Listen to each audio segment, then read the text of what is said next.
Hi all. One of the biggest problems when it comes to overcoming addictions, etc.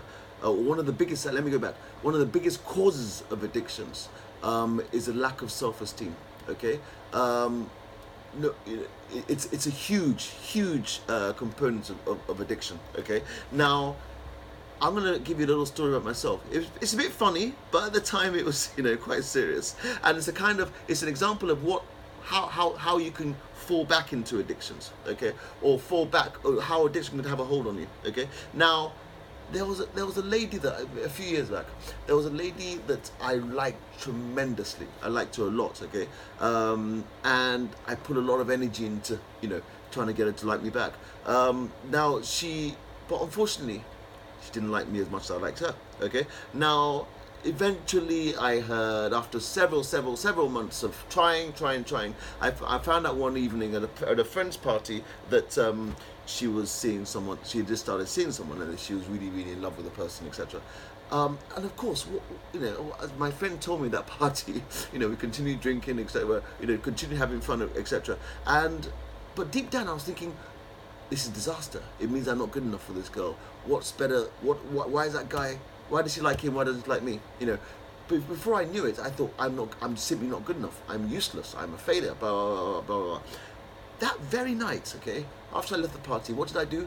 I went straight to you know, buy cocaine, straight to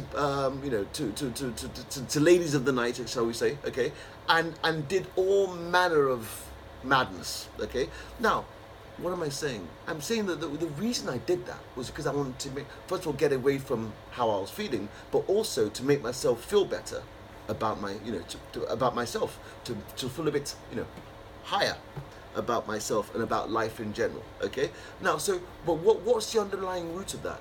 It's a lack of self-esteem. It was a lack of self-esteem. Now, that your worth. Okay, your worth is not determined by how you look. It is not determined by money. Your worth is not determined by your position. Your worth is not determined by your bank balance. Again, money. Your worth is not determined by how many cars you have or how beautiful your cars are. Your worth is also not determined by how many houses you have. This is the danger of the world today, the world we live in. It's a very materialistic world. You go to any online magazine, any online newspaper, you're seeing glitz, you're seeing glamour. Okay, and so before we know it, we're determining ourselves, we're determining our self-worth by how much we have. Okay, your worth is not determined by how lovely or expensive your clothes are. Your worth is not determined by your girlfriend or your wife. Okay, your worth can only be determined by one thing, and that is Jesus. That is your position in Jesus. Okay, I'm going to give you another story. Okay, another example of myself, of what I went through. I think it was last October. I had to have a bit of a career change. I came back to the UK to get a job, right? And for me, leaving my business in Nigeria and having to get a job was like disaster. I thought that means I failed. Okay, and I'll never forget one particular week. I remember I went through a week where I was battered by negative thoughts. Okay, battered by the thoughts of you're a failure, battered by the thoughts of nothing will ever come good in your life, battered by the thought of look at you're divorced, nothing's going well, blah blah blah. Okay, and this particular Saturday morning, I woke up and I just didn't want to be alive anymore. I just thought, I want to die. I'm a failure, but fortunately for me, God has made me to a person that always likes to, I will talk to people, I'll reach out, and so I reached out to an older sister, and she I told her how I felt, told her I was crying on the phone, and she listened, and then for the next 5 minutes, literally 5 minutes, guys, okay, all she said to me is that you are not a failure. You are a child of God. You are the righteousness of God in Christ Jesus. You can never be a failure. You are the righteousness of God in Christ Jesus. You are the righteousness of God in Christ Jesus. You are the righteousness of God in Christ Jesus. No child of God, no one who is in Christ Jesus can ever be a failure. She repeated that for 5 minutes, guys.